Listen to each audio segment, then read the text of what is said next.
आज तक पर खबरों का सिलसिला जारी है। मैं इस वक्त हूं वडोदरा के अंदर। जी हां, गुजरात में चुनाव है और चुनाव है तो कोई जीतता है, कोई हारता है, लेकिन नतीजे जो हैं वो 8 दिसंबर को आएंगे। इस वक्त है हम वडोदरा के इस ग्राउंड में, आप देख सकते हैं यहाँ बच्चे, कुछ लोग क्रिकेट खेल रहे हैं। क्रिकेट का मौसम अभी चल रहा है, लेकिन आईसीसी वर्ल्ड कप T20 जो है वो खत्म हो गया है। भारतीय राजनीति के अंदर अभी भी मैच जारी है। गुजरात के अंदर विधानसभा चुनाव चलने वाले हैं। जी हां, वडोदरा की राजनीति बहुत दिलचस्प है। दिलचस्प इसलिए भी है क्योंकि वडोदरा से यूनिवर्सिटी और कॉलेजेस से निकलकर कई छात्र जो हैं वो गुजरात की राजनीति के अंदर अपना परचम लहरा चुके हैं, और ना सिर्फ गुजरात की राजनीति बल्कि देश की राजनीति में भी उन्होंने अपने झंडे गाड़े हैं। और इस वक्त हैं हम रावपुरा सीट। जी हां, ये बहुत हॉट सीट है। इसलिए भी है क्योंकि यहां से राजेंद्र त्रिवेदी बीजेपी के विधायक थे, उनकी टिकट काट दी गई। वर्तमान में वो मंत्री थे, कई पोर्टफोलियो उनके पास थे, वो विधानसभा के अध्यक्ष भी रह चुके हैं। और अब उनकी जगह जिनको टिकट दिया गया है वो है बालकृष्ण शुक्ला, एक्स एमपी हैं, मेयर रह चुके हैं वडोदरा के, लेकिन उनका मुकाबला है कांग्रेस के जो है संजय पटेल से, यानी एसपी से। संजय पटेल कौन है? संजय पटेल भारतीय जनता पार्टी में थे, कांग्रेस में आ गए हैं। लेकिन बड़ी चीज एक और है कि ये भारतीय जनता पार्टी के लिए हंसने की बात है, लेकिन ऐसा पूरे गुजरात में है कि 2017 के बाद भारतीय जनता पार्टी में कांग्रेस के 20 विधायक आए। 2017 के विधानसभा चुनाव से पहले 13 विधायक जो हैं वो भारतीय जनता पार्टी में कांग्रेस छोड़कर शामिल हुए थे। अगर देखा जाए तो पिछले 8 सालों के अंदर 30% विधायक जो हैं वो भारतीय जनता पार्टी में कांग्रेस के हैं। तो ये कहा जा सकता है कि भारतीय जनता पार्टी का कांग्रेसीकरण हो चुका है। जिस चाल चरित्र चेहरे की बात भारतीय जनता पार्टी कहती थी वो बदल गया है। और आप देखिए अब यहां पर राजनीतिक दंगल के तौर पर है। एक बड़ी इंटरेस्टिंग चीज जो है वो गुजरात के विधानसभा चुनाव में इस बार होने वाली है। त्रिकोणीय मुकाबला है। लगभग 27 साल के बाद ऐसा पहली बार होने जा रहा है कि कोई तीसरी पार्टी यहां पर अपना दमखम लगा रही है। आम आदमी पार्टी है। दिल्ली और पंजाब की विजय के बाद अब उन्होंने ये माना है कि गुजरात में उनकी सरकार बनने जा रही है। उन्होंने अपना मुख्यमंत्री पद का उम्मीदवार भी घोषित कर दिया है। लेकिन एक दिलचस्प चीज ये है कि भारतीय जनता पार्टी ने यह कहा है कि जिस भी डिबेट के अंदर आम आदमी पार्टी का प्रवक्ता आएगा, भारतीय जनता पार्टी उसमें शामिल नहीं होगी। उसी को देखा देखी कांग्रेस ने भी पिछले हफ्ते यही घोषणा कर दी कि अगर आम आदमी पार्टी का प्रवक्ता या टीवी पैनलिस्ट किसी डिस्कशन में, किसी डिबेट में होगा तो वो उसमें नहीं आएंगे। क्यों नहीं आएंगे? ये दोनों पार्टियां शायद ये चाहती हैं कि ये बाइपोलर चुनाव हो, द्विपक्षी रहे, इसको त्रिपक्षी नहीं बनाया जाए, क्योंकि आम आदमी पार्टी एक नई राजनीतिक पार्टी तो है, लेकिन दिल्ली और पंजाब की जीत के बाद उसको लगता है कि भारतीय राजनीति के मानचित्र पर अब उसका जो संगठन है वो बढ़ना चाहिए, उसके जो सत्ता है उसका विस्तार होना चाहिए। और यही कारण है कि गुजरात में वो दम तो ठोक रही है, लेकिन ये दोनों पार्टियां कह रही हैं कि वो चुनावी मैदान में कहीं नजर नहीं आ रही है।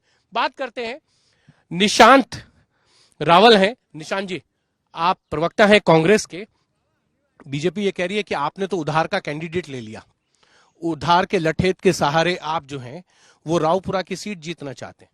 सबसे बड़ी हंसने वाली बात तो ये हुई है 27 साल में कि पहली बार कमलम, जो भारतीय जनता पार्टी का प्रदेश का कार्यालय है, वहां पे कांग्रेस के नारे लगे, कांग्रेस जिंदाबाद के नारे लगे जी 3 दिन पहले। क्यों? क्योंकि इनकी जो कैडर बेस्ड पार्टी और डिसिप्लिन पार्टी की जो बात कर रहे हैं, जो एमएलए को इन्होंने टिकट नहीं दी है, ऐसे 1 डजन से ज्यादा एमएलए आज अपक्ष में फॉर्म भर के भारतीय जनता पार्टी के ही उम्मीदवार के सामने जंग लड़ने के लिए खड़े हुए हैं। इससे साबित होता है कि भारतीय जनता पार्टी इस बार 3 स्टेज पे लड़ने वाली है। पहला, जो गुजरात की जनता का एंटी इनकम्बेंसी है उसके सामने लड़ने वाली है, कांग्रेस के उम्मीदवार से लड़ने वाली है, और तीसरा उनके ही खुद के उम्मीदवार से लड़ने वाली है। आप कह रहे हैं कि भारतीय जनता पार्टी का लड़ाई जो है वो आपसी ज्यादा है, कांग्रेस और आम आदमी पार्टी से ज्यादा नहीं है। आप क्या कहना चाहेंगे इस पर पार्थ? ये कह रहे हैं कि आपकी लड़ाई तो खुद ही लड़ रहे हैं, आप अपने घर में लड़ाई लड़ रहे हैं, आप क्या कांग्रेस से इस बार लड़ाई लड़ेंगे? क्योंकि पिछली बार तो आपका जो सैकड़ा है वो पार ही नहीं हुआ था, नर्वस 90s पे आप शिकार हो गए थे, हारते हारते बच गए थे आप। देखो, बेसिकली देखने जाए तो एक फैमिली होता है, फैमिली में मनभेद होता है, मतभेद नहीं होता है। सबसे पहली बात तो आज जो अपक्ष लड़ रहा है वो भी कहीं ना कहीं हमारे ही है, वो भी उसका भी प्रॉफिट लॉस जो भी है वो एक फैमिली है, वो होता रहेगा। बट देखने जाए तो जो आपकी पार्टी छोड़कर जा रहे हैं, आपके खिलाफ चुनाव लड़ रहे हैं, वो आपको ही फायदा पहुंचाएंगे या आपको नुकसान करेंगे? बेसिकली फायदा लॉस वो हम देख ही नहीं रहे अभी। हमने जो कार्य किया है गुजरात में इतने सालों में, तो हम जो विकास के कार्य है उसके मुद्दे पे ही हम लोग इलेक्शन विकास के कार्य हुए हैं, लेकिन यहाँ पर आज मैं जब लोगों से आया, उससे पहले मैंने लोगों से बात की, उन्होंने कहा यहाँ सड़कें नहीं है, सड़कों की बदहाली है, और वो ये कह रहे हैं कि लोग काम नहीं लोगों के पास रोजगार नहीं है, महंगाई है। पिछले 25 साल में विकास ही विकास है।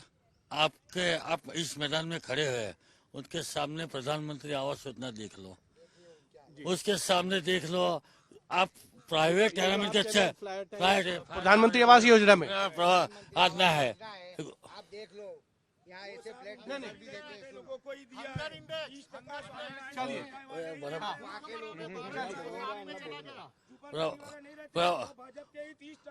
प्रवास प्रधानमंत्री आवास योजना है, ऐसा रोड कितना पोरा है आप देख लो। सोमा तालाब से सोमा तालाब कितना बगीचा थे, 25 साल पानी की भी समस्या है। जी हाँ जी, एक सेकंड हाँ। आवास मिला, वहाँ पानी नहीं है।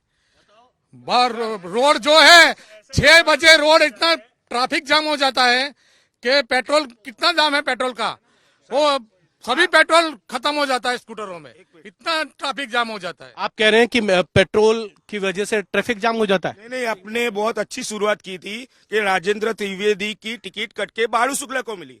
राजेंद्र त्रिवेदी की टिकट क्यों कटी? 1000 करोड़ का कौभांड किया, 6 महीने में पहले उनका पद लिया और अब उनकी टिकट बदली। मैं राजेंद्र त्रिवेदी अकेले की बात नहीं कर रहा हूँ, 6 महीने में 2 बार मुख्यमंत्री बदले, पूरी कैबिनेट बदली, सब कुछ। अभी भी 35 धारासभ्य का टिकट कटा। आप क्यों बदल रहे हैं बार बार मुख्यमंत्री? मोदी जी तो 12 साल राज करके गए और आपको 8 साल में 3 मुख्यमंत्री बदलने पड़ गए। ऐसा क्यों कर रहे हैं आप लोग कि आपको 3 मुख्यमंत्री बदलने पड़ रहे हैं, पूरी की पूरी कैबिनेट बदलने पड़ रही है? एंटी इनकम्बेंसी है क्या आपके यहाँ पे? उसको दूर करने के लिए आप चाहते हैं? ऐसा कोई भी चीज नहीं है। पार्टी परिवर्तन देखती है, आदमी को देखती है। ये कह रहे हैं आप परिवर्तन पार्टी में कर रहे हैं, ये कह रहे हैं गुजरात में परिवर्तन करेंगे। नहीं है ऐसा। लोगों को चांस देना चाहती है, पार्टी कार्यकर्ता जो भी है उनको चांस देना चाहती है और समाज को साथ, हर एक समाज को साथ में लेकर चलना चाहती है। यानी एक प्रक्रिया होती है परिवर्तन, यानी कांग्रेस तो कहीं दिख ही नहीं रहेगी अभी। भारतीय जनता पार्टी ने जो विकास के काम किए इतने साल में, क्यों आप लोग उनके सामने अपोज हमारा इतना क्यों नहीं कर सकते कि पब्लिक में आप जा सको कि भाई भारतीय जनता पार्टी ने ये नहीं किया, वो नहीं किया। पिछली बार अगर इतना ही विकास था तो पिछली बार 2017 में आप 99 सीटों पे क्यों आ गए? सरकार तो बनी हुई है, 115 हमारी बनी है, 99 भी आई है, सरकार तो बनी हुई है। और इस बार 99 से बढ़कर हम 130 के ऊपर जाने वाले हैं, वो 100%। जी, ये कह रहे हैं 130 के ऊपर हम 130 सीटें जीत जाएंगे।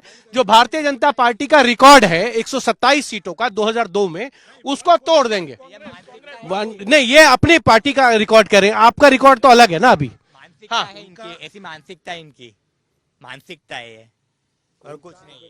नहीं तो क्या आपको लगता है ये कह रहे हैं कि रिकॉर्ड नहीं टूटेगा? नहीं नहीं नहीं, मतलब ये है कि जब इन्होंने ये बताया कि हम इस बार रिकॉर्ड तोड़ेंगे, वो पिछले जब इलेक्शन 2017 में हुआ था उस टाइम पे वो लोग 150 प्लस की बात कर रहे थे, फिर 2 डिजिट में आ गए।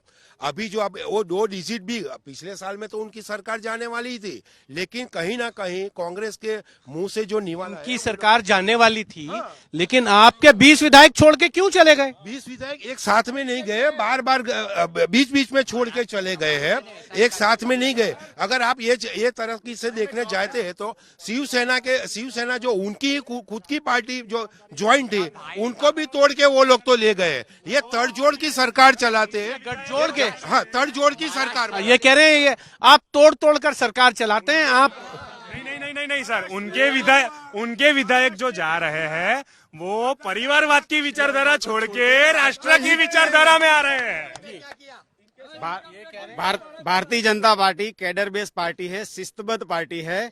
आज गुजरात में आप कांग्रेस के प्रदेश प्रमुख का नाम पूछोगे तो 4 लोगों से ज्यादा किसी को पता नहीं होगा। और इन्होंने आज तक आपकी पार्टी के कौन है प्रदेश अध्यक्ष, जरा नाम बता। CR पाटिल, माननीय CR पाटिल साहब प्रदेश अध्यक्ष है। वो कह रहे हैं महाराष्ट्र से लाना पड़ेगा। और रही जातिवाद, भारतीय जनता पार्टी में जातिवाद का कोई मोल नहीं है। जातिवाद पे आ गए। देखिए अब मैं ये तो हुआ। वडोदरा के अंदर मुद्दे जो हैं वो पानी के हैं, पानी का मुद्दा है। ये कह रहे हैं पानी का मुद्दा बहुत बड़ा मुद्दा है इस वक्त वडोदरा में। जा रहा है क्या पानी का मुद्दा? नर्मदा का पानी कस तक गया। कांग्रेस के 25 वर्ष के शासन में कितनी टाकी थी, अभी कितनी टाकी है? पहले आजवानी मेटा से पानी आता था, अब सेवा मीटर प्लांट से आ रहा है, अभी वासद से आ रहा है। सारे जगह पर पानी है, इसलिए सड़क 30 साल से भाजपा आती है यहाँ। लेकिन एक चीज है, मुझे भारतीय जनता पार्टी के लोगों से पूछना है। अभी तक 10 सीटें हैं विधानसभा के अंदर वडोदरा की, उनमें से 9 सीटों पर अनाउंसमेंट हुआ है। 3 पार्टी के वर्तमान विधायकों के टिकट काट दिए गए। चौथी सीट जो है मांजलपुर विधानसभा, उस पर अभी तक उम्मीदवार घोषित नहीं हुआ। 181 सीटों पर उम्मीदवार घोषित हो चुके हैं, एक रह गई है। उसके पीछे कारण क्या है? कारण यह है कि जो आनंदीबेन पटेल है, जो गवर्नर हैं उत्तर प्रदेश की, जो पूर्व मुख्यमंत्री हैं गुजरात, क्या वो लड़ेंगी या कोई और? तो अगर वो लड़ती हैं तो फिर परिवारवाद नहीं है। अभी तक डिसाइड नहीं हुआ है। और दूसरी बात, Bharatiya Janata party cadre based party है, शिस्तबद्ध पार्टी है। तो भारतीय जनता पार्टी के हर एक कार्यकर्ता ये सोचते हैं कैंडिडेट कोई भी हो, कमल का निशान जीतना चाहिए। ये हमारा पूरा कमल का निशान जीतना चाहिए, ये कह रहे हैं जी। बड़ौदा में जिन लोग कार्यकर्ता है उनको टिकट नहीं मिल रही है, बाहर से लाते हैं। देखिए सर, रावपुरा है ना, रावपुरा का कैंडिडेट मांजलपुर से आता है, सयाजीगंज का कैंडिडेट अकोटा से आता है, वैसा ही आपका मांजलपुर का कैंडिडेट गांधीनगर से अनार पटेल आएगी। और ये लोग पूरी जिंदगी कुर्सी साफ करेंगे। अब एक चीज मेरा एक सवाल है आपसे, एक सवाल है। हाँ बोलिए। अभी ये भाई साहब ने बताया कि पूरी जिंदगी कुर्सी साफ करेंगे। हमको गर्व है कि हमारा देश का वड़ा प्रधान आज देश का नाम ऊंचा कर रहा है। हम कुर्सी साफ करेंगे चलेगा, हमारा देश ऊंचा रहना चाहिए। भारत माता की वंदे मातरम। लेकिन अगर अनार पटेल यहाँ आकर चुनाव लड़ेंगी तो, और जो सिटिंग विधायक है उनकी टिकट किस लिए काट रहे हैं आप? 3 क्यों काट दिया आपने? अभी डिसाइड हुआ नहीं है। नहीं, मैं आपको कांग्रेस के आप लोग बता रहे हैं। नहीं चलिए, तो उनको बताइए कि आपका कैंडिडेट आपने हराने के लिए सामने रखा है। उनके फैमिली वालों ने उनके सामने प्रेस में नोटिस देना पड़ता है कि भाई इनसे हमारा कोई संबंध नहीं है। ऐसे कैसे आप रखते हो कैंडिडेट? चलिए मैं ये कह रहा हूँ, लेकिन अगर आपको 3 बार 3 टिकटें क्यों काटने पड़ रही है? 30% विधायकों की टिकट काट होती है। हर एक पार्टी हर एक लोगों को आप उनकी परफॉर्मेंस से खुश नहीं है? अच्छी होती है, लेकिन पार्टी विकास के काम पे इलेक्शन लड़ती है और हर एक उम्मीदवार को चांस देना चाहती है। ये कह रहे हैं कि जो जीतने वाले होते हैं इनके यहाँ प्रक्रिया है उम्मीदवारों को बदलने की, और ये इसीलिए जो है उम्मीदवार बदल रहे हैं। जो वर्तमान विधायक हैं उनकी जगह नए चेहरे आए, वो नए काम करें। इनका कहना है परफॉर्मेंस आधार नहीं है हमारा। देखिए, ये जो भारतीय जनता पार्टी वाले जो बातें कर रहे हैं उससे कोई जनता के इश्यू और प्रॉब्लम सॉल्व नहीं होने वाले। हम लोग मुद्दों की राजकारण और मुद्दों की राजनीति करना चाहते हैं। ये लोग विकास की बात कर रहे हैं, हम लोग विनाश की बात कर रहे हैं। आज गुजरात में आप कह रहे हैं कि गुजरात में विकास नहीं हो रहा है, विनाश हो रहा है। आपको समझा रहा हूं ना, मॉडल का मतलब क्या होता है कि आप हर एक चीज में अव्वल हो। यहाँ पे खेडूत सुसाइड में, खेडूत की आत्महत्या में गुजरात चौथे नंबर पे पूरे इंडिया में, ठीक है। यहाँ पे आप जो कुपोषण की बात करते हैं उसमें रैंकिंग में गुजरात 5वें नंबर पे है।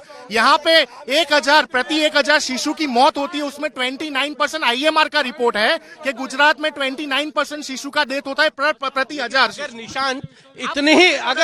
निशांत अगर इतनी ही चीजें हैं और इतनी ही खामियां हैं गुजरात के एडमिनिस्ट्रेशन में, तो फिर भारतीय जनता पार्टी जीत क्यों जाती है पिछले 5 चुनाव से? बिल्कुल, देखिए Rome was not built in one day. Rome was not built in one day. Gujarat की जनता बोली है, मूर्ख नहीं है। 2002 से लेकर 2017 तक का आप रिकॉर्ड चेक कर लीजिए। 30% वोट शेयर से कांग्रेस आज 41.4% पे आ चुका है। सिर्फ 7 to 8% का वोट डिफरेंस में हमारा कच्चा कटा था लास्ट टाइम के इलेक्शन में, और हम सरकार नहीं बना पाए। दैट डजंट मीन कि यहाँ पे लोग खुश है। दैट डजंट मीन कि यहाँ पे सबको सब सुविधा। क्या कह रहे हैं कि 40% लोगों ने पिछली बार इनको वोट तो दिया था ना, उससे अब आप क्यों कह रहे हैं कि इनका तो वोट प्रतिशत बढ़ रहा है? ये कह रहे हैं वोट प्रतिशत भी बढ़ रहा है, सीटें भी बढ़ रही हैं। प्रतिशत बढ़ रहा है, लेकिन फाइनली रिजल्ट ही देखा जाए, जो जीता वो सिकंदर, बाकी सब बंदर। ठीक है, जो जीता वो सिकंदर तो वही है कि भारतीय जनता पार्टी पिछले 27 साल से जीत रही है, और मैं तो दावा कर रहा हूं कि अगले और 20-25 साल तक कोई भारतीय जनता पार्टी को हिला नहीं पाएगा। चलिए, वोट प्रतिशत का एक चीज बताइए, आप दोनों आपस में लड़ रहे हैं, लेकिन एंट्री क्यों नहीं चाहते हैं आम आदमी पार्टी की कि आम आदमी पार्टी आए? आप लोग दोनों ने डिसाइड कर लिया है कि आम आदमी पार्टी पिक्चर में ही नहीं है। हमारा गुजरात सांस्कृतिक है, हमें हमारे गुजरात को नशेड़ी नहीं बनाना है। आम आदमी पार्टी गुजरात के हम विकास की बात करते हैं, नहीं हमको यहाँ नशा चाहिए। ये नशेड़ी लोग हैं आम आदमी वाले, हमको यहाँ पे आम आदमी चाहिए ही नहीं। और झूठ बोलते हैं, ये कह रहे हैं अडानी के पोर्ट से ड्रग्स आता है। आज अगर कोई प्रूफ हो तो मीडिया को दीजिए, पता चले। बताइए, अगर ये बोल रहे हैं अदानी के पोर्ट से ड्रग्स पकड़ रहा है, तो क्या ड्रग्स पकड़ना कोई गलत बात है? लेकिन अगर आ रहा है तो लगातार तो नहीं आ रहा था। इनका सवाल ये है कि आज पकड़ लिया। जहाँ पे बीजेपी गवर्नमेंट है वहाँ पे ड्रग्स का आना कोई वो नहीं है। जहाँ पे कांग्रेस की गवर्नमेंट है वहाँ पे भी ड्रग्स होता है। सिर्फ फर्क इतना है, गुजरात में बीजेपी गवर्नमेंट है, जहाँ पे भी बीजेपी गवर्नमेंट है वहाँ ड्रग्स पकड़ रहे हैं, जबकि कांग्रेस की कोई गवर्नमेंट जहाँ पे कांग्रेस स्टेट गवर्नमेंट है वहाँ पे ड्रग्स नहीं पकड़ रहे। एक सवाल है मेरा आपसे। मोदी जी और डर गए, वरना जापान रशिया जा रहा हूँ, पुतिन को बना रहे हैं। आम आदमी पार्टी है ना, आम आदमी पार्टी है ना, बीजेपी की बी टीम है। बीजेपी अब ये बी टीम है। चलिए, मेरा एक सब आप लोगों से सवाल है, मेरा आपसे सवाल है। पता नहीं चल रहा है कि ये आम आदमी के कार्यकर्ता या कांग्रेस के कार्यकर्ता। चलिए, मैं आपसे एक सवाल पूछता हूँ। MIM ओवैसी हैं, वो इस बार चुनाव लड़ रहे हैं, ज्यादा सीटों पर नहीं है, लेकिन उनसे कल मेरी बात हो रही थी जब वो आज तक के पंचायत में आए। उन्होंने ये बात कही कि वो 11 सीटों पे अपने चुनाव लड़ रहे हैं। वहां जहां मुस्लिम डोमिनेट है, वो मुसलमानों की आवाज उठाना चाहते हैं। वो ये कह रहे हैं कि भारतीय जनता पार्टी बिल्किस बानो के मुद्दे पे भाग क्यों रही है? क्यों भाग रहे हैं आप बोलने से? देखिए, ये मुद्दा प्रदेश का है और इसका जवाब हमारे जो नेता है वही बता सकते हैं, और उसमें कांग्रेस आरोप नहीं लगा सकती। आपके टाइम में इतने सारे दंगे हुए हैं जो आपने लेकिन बात सवाल दंगों की नहीं, अभी तो बिल्किस बानो की है ना, उसका जवाब हमारे प्रदेश के जो नेतागण हैं वही आपको आंसर दे सकेंगे। हम कार्यकर हैं, यानी कार्यकरों के जो आंसर है वो हमको पूछ सकते हैं। और अगर ये बात कर रहे हैं तो आपके समय में जो दंगे हुए उनका आपके पास जवाब है? अभी शांति है गुजरात में। गुजरात का एक मुसलमान यहाँ पे शांत है, समृद्ध है। गुजरात का मुसलमान खुश है नरेंद्र मोदी से, भारतीय जनता पार्टी की सरकार से। जी, अभी आपने सवाल किया ओवैसी का। यहाँ के मुसलमान को आप जाकर पूछोगे कि नरेंद्र भाई ने क्या काम किया। सबका साथ, सबका विकास, सबको एक साथ देखते हैं। सबको एक साथ देखने की बात है, ये कह रहे हैं सब एक साथ है, लेकिन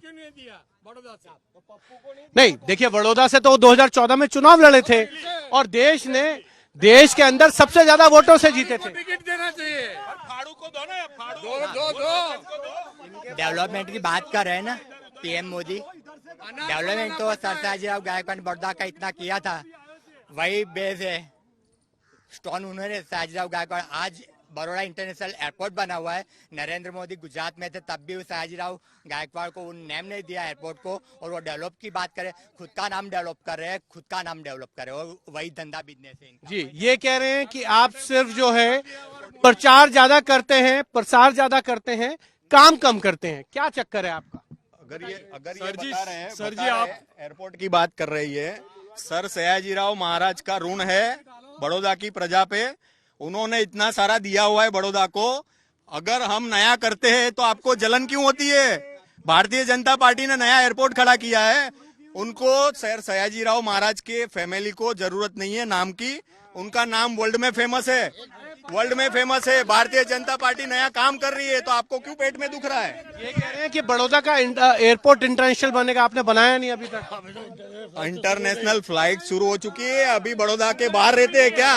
इनको पता ही नहीं है। ये कांग्रेस का काम कर रहे हैं, आम आदमी का।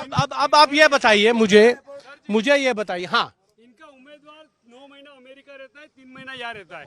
इनका उम्मीदवार 9 महीना अमेरिका रहता है, 3 महीना यहाँ रहता है। एसपी को पूछो अभी कब आया अमेरिका से यहाँ पे, आप पूछो उसको। और ये कौन सी फ्लाइट में आया और कहाँ आया? नरेंद्र मोदी जी प्राइम मिनिस्टर है, इलेक्शन वो नहीं लड़ रहे, आपके उम्मीदवार की बात हो रही है। मेरे को एक बार अरे भैया, लड़िए नहीं, चीखिए नहीं, चिल्लाइए नहीं। नहीं। ये लोग जो विकास की बात कर रहे हैं ना, यहाँ बड़ौदा में 10 में से 9 भाजपा की सीट है, सिटिंग एमएलए भाजपा के है। 9 में से 9 कैंडिडेट जो भी है एमएलए हाल की तारीख में, उन लोगों की ग्रांट जो डेवलपमेंट के लिए सरकार ग्रांट देती है 50 से 60 लाख रुपया पर ईयर। ये एक भी कैंडिडेट 9 में से एक भी एमएलए पूरी ग्रांट उसकी यूज नहीं कर पाए, तो ये कहां से विकास करेंगे लोग? पूरे गुजरात में 300 करोड़ की ग्रांट पूरे गुजरात में विधायकों को जो विधायक निधि है उसका पूरा यूज ही नहीं हो पाता। इसीलिए ये कह रहे हैं कि सड़कें, ये सारी चीजें कहीं ना कहीं इंफ्रास्ट्रक्चर में कहीं ना कहीं कमी रह गई है। मैं बता रहा हूँ, ये जो भी ग्रांट है, आज बड़ौदा में 95% सोसाइटी आप देख लीजिए, वहाँ पे 80-20 का स्कीम चलता है, जिसमें पानी है, गटर है और आरसीसी रोड है। लेकिन सीवर की तो बड़ी प्रॉब्लम है, यहाँ तो लोग बोल रहे हैं। नहीं है, सीवर की कोई प्रॉब्लम नहीं है। हर घर में हर पर्सन दिन 135 लीटर पानी जो उनकी जरूरत है वो मिलता है। 100 गांव ऐसे है बड़ौदा में कि 2002 में उन लोगों ने म्यूनिसिपल कॉर्पोरेशन में समावेश किए थे। वो 100 गांव में आज 20 साल के बाद भी उधर पानी की फैसिलिटी वो लोग नहीं दे पाए हैं। और ये कह रहे हैं कि आप फैसिलिटीज नहीं दे पाए हैं। जिन गांवों को आप जो है म्युनिसिपल कॉर्पोरेशन में लेके आए हैं, वहां अभी वो लेवल का फैसिलिटीज नहीं मिला है जो बाकी जगहों पे मिल रहा है। कांग्रेस का कहना ऐसा है कि भाई बड़ौदा में पानी नहीं मिल रहा है, रोड रास्ते खराब है। आज मैं एक ही चीज बोलना चाहता हूं उनको कि अभी पिछले साल जो हमारे कॉरपोरेशन का जो चुनाव हुआ, उसमें कॉरपोरेशन में कांग्रेस 7 सीटों पे क्यों सिमट गई? अगर विकास नहीं हुआ होता वडोदरा में, तो वडोदरानी जनता ने उनको चुना ही नहीं ना। क्यों बीजेपी को इतनी ज्यादा सीट दी? अगर कि म्युनिसिपल कॉर्पोरेशन में जनता ने आपको क्यों हरा दिया? मोदी करके लाते हैं वोट, मोदी करके वोट लाते। मतलब आप कह रहे हैं कॉर्पोरेशन में भी मोदी है? मोदी जी का नाम लेके विकास कर रहे हैं, कुछ विकास बड़ौदा में हुआ नहीं है। अगर विकास नहीं हुआ है तो क्यों निशांत म्युनिसिपल कॉर्पोरेशन में आप हार जाते हैं? देखिए, there is a big difference between economical development and economical growth. Development का मतलब होता है रोड रास्ते बनाना, वो कोई भी सरकार आएगी वो बनाती रहती है पॉपुलेशन के हिसाब से। लेकिन इकोनॉमिकल ग्रोथ का मतलब होता है मानव विकास, और मानव विकास का आंकड़ा आपने ही दिखाया था जी कि भारत देश का कहां से कहां तक पहुंच गया। यही हालत बड़ौदा में 70% से ज्यादा मध्यम वर्ग है। यहाँ पे एवरेज 25,000 रुपए की इनकम धराते हैं लोग। सवाल है, मध्यम वर्ग का पैसा नहीं बच पाता है यहाँ पे महंगाई की वजह से। उनका खुद का क्या विकास हुआ? यहाँ पे कॉन्ट्रैक्ट सिस्टम चल रही है, यहाँ पे फिक्स पगार की सिस्टम चल रही है। हर जगह पे म्युनिसिपल कॉर्पोरेशन में जो कर्मचारी है। आप लोगों से एक सवाल है, क्या महंगाई और बेरोजगारी इस चुनाव में मुद्दा है? बहुत अच्छी बात की, ये बात सबसे पहले करनी चाहिए थी। पहले 450 का बाटला 1200 में मिलता है। पहले तेल का भाव क्या था? 1500 था, अभी 3000 में मिलता है। दूध की थैली कितनी की थी, अभी क्या मिलती? यही भाजपा के कार्यकर्ताओं को बोलता हूँ कि आपके घर पे जाओ और पूछो कि महंगाई है कि नहीं। नहीं है। आप कह रहे महंगाई नहीं है? आप कह रहे महंगाई नहीं है? महंगाई की बात नहीं कर रहे। वडोदरा म्युनिसिपल कॉर्पोरेशन ने, VGL ने हर घर में पाइप से सुविधा दी है, गैस लाइन की पाइप सुविधा दी है। तो महंगाई नहीं है? महंगाई नहीं है। जो गैस की बाटल की बात कर रहे हैं, हमारे वहाँ पे पाइपलाइन गैस आती है, वो गैस के बाटल के सस्ती गिरती ये पूरे वडोदरा में पाइपलाइन आ गई है, आईजीएल है। पूरे बड़ौदा में 90% एरिया ऐसे है जहाँ पे गवर्नमेंट ने पाइप गैस है, पेट्रोल है, दाल है, सरसों का तेल है, खाने की ऐसी सामान है जो बहुत आसमान छू रहे हैं। बेसिकली जो इंसान आज 2010 के उसमें जो 300 रुपए कमा रहा था, आज वो 700 कमा रहा है। जैसे आप बोल रहे हो, इनकम ग्रोथ भी तो बढ़ा है ना सर। ये कह रहे हैं कि जैसे महंगाई बढ़ रही है वैसे वैसे इनकम भी बढ़ रही है, इसमें क्या प्रॉब्लम है? आप देखिए उनका जो कैलकुलेशन बोल रहे हैं, हाँ, उनका ऐसा कहने का है कि भाई जो ग्रोथ है, महंगाई का ये सब है। तो मेरा कहने का मतलब है कि जब यही लोग थे, जब 2014 में जब कांग्रेस की सरकार थी, तब उनको 70 रुपीज जो पेट्रोल था वो महंगा पड़ रहा था, और 400 रुपए का जो गैस सिलेंडर था वो महंगा पड़ रहा था। तो उनका ऐसा कैसा जादू हो गया कि अभी जो 1060 रुपए में जो गैस का बोतल मिल रहा है वो उनको सस्ता पड़ रहा है, 100 रुपए का जो पेट्रोल है वो सस्ता पड़ रहा है। महंगाई के साथ साथ इनका कहना है बेरोजगारी बहुत है, ना सिर्फ गुजरात में बल्कि पूरे देश में बेरोजगारी का एक बड़ा मुद्दा है। लेकिन क्या बेरोजगारी दूर करने के लिए गुजरात सरकार कुछ कर रही है? बेरोजगारी दूर करने के लिए गुजरात सरकार नहीं, पूरी भाजपा सरकार ने बहुत कुछ किया है युवाओं के लिए। आज मैं बोलना चाहता हूं कि जब आज मेरी उम्र 29 इयर्स की है, आज उसके पहले कांग्रेस गवर्नमेंट थी। मेरे मम्मी पापा के जब मेरे एज में के थे, उस टाइम पे मेरे मम्मी पापा मुझे आज ऐसा बोल रहे हैं कि भाई हम तेरे एज में थे तब हमारे पास ये नहीं था, वो नहीं था। आज हमारे मम्मी पापा ने हमको गाड़ी दी है, हमको बंगला दिया है। ये कह रहे हैं कि बेरोजगारी इतना नहीं है। बहुत अच्छी बात की, बहुत अच्छी बात की। आज कौन सा वार है? आज चालू दिन है। ये देखो पूरा यूथ नौकरी छोड़ के यहाँ पे क्रिकेट खेल रहा है। ये अपनी रोजगारी है। रोजगारी का प्रश्न बहुत है। रोजगारी यानी जीआईडीसी में तुम छोटी मोटी नौकरी दिलवा दो, वो नहीं है। ONGC, refinery, GSCL. चलिए, सबसे बड़ा क्रिकेट का नहीं पूछो, सब जगह पे कॉन्ट्रैक्ट ही चल रहा है, कॉन्ट्रैक्ट ही चल रहा है सब जगह पे, और कॉर्पोरेशन में भी कॉन्ट्रैक्ट डाल दिया है, इसीलिए वो लोग क्रिकेट खेल रहे हैं। क्या करें, वहाँ से रोजगारी मिलेगी? धोनी बनेंगे, कोई तो धोनी बनेगा। रोजगारी क्या मिलेगी कॉन्ट्रैक्ट में? कॉन्ट्रैक्ट बेस है। चलिए, क्रिकेट खेल रहा है चालू दिन में। कॉन्ट्रैक्ट देने का मतलब एक हर एक को रोजगारी मिले, इसलिए कॉन्ट्रैक्ट पे दे रहे हैं।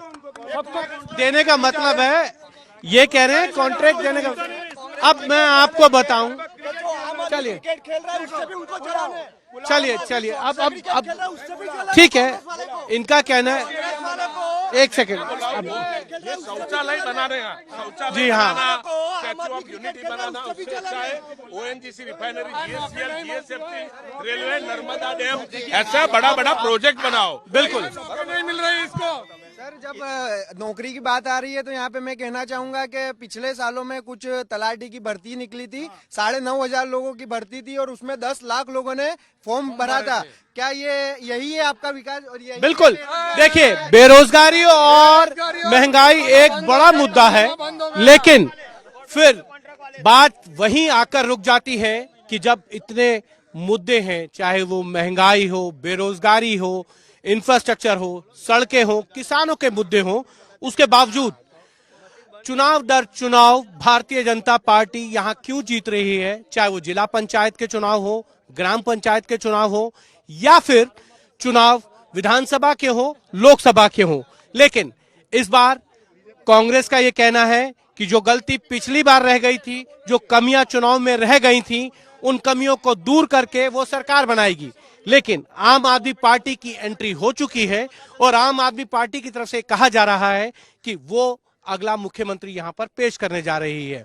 वो वैसे भी यहां चुनाव लड़ने आए हैं, लेकिन देखना यह है कि आखिर 8 तारीख को जब नतीजा आएगा तो क्या पश्चिम बंगाल में जो सरकार चलाने का 32 साल का रिकॉर्ड है सीपीएम का, वो टूटने के कागार पर या उसको उसके एक तरीके से उसकी बराबरी पर भारतीय जनता पार्टी पहुंच पाएगी? ये सवाल बहुत बड़ा है। भारतीय जनता पार्टी का कहना है कि पिछली बार कुछ कमियां रह गई थी उनके चुनाव प्रबंधन में और इसीलिए जो है वो 99 सीटों पर आई थी। इस बार भारतीय जनता पार्टी मान रही है 150 सीटें जीतेंगी, लेकिन ये तो अंत में जनता जनार्दन तय करेगी कि कौन यहां पर चुनाव जीतेगा और किसकी सरकार बनेगी। वडोदरा से हिमांशु मिश्रा, आज तक।